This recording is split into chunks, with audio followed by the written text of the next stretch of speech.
Il Pignarul è uno dei più antichi riti friulani, le cui origini si perdono ben oltre la notte dei tempi. Tra questi vi era l'accensione di Falò sulla cima dei colli. Il significato dei fuochi è da ricercare negli antichi riti propiziatori e di purificazione celtica. In molti casi, le ceneri venivano poi sparse nei campi proprio per allontanare maledizioni e garantire, al contrario, abbondanti raccolti.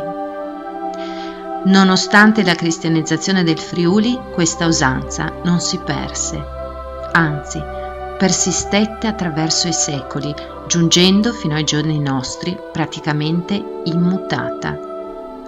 La direzione che prende il fumo, una volta acceso il Pignarul, non è indifferente.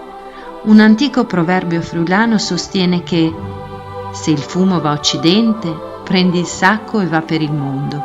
Se il fumo invece va a oriente, prendi il sacco e va al mercato. La direzione del fumo, quindi, è indicazione di un buono o cattivo anno.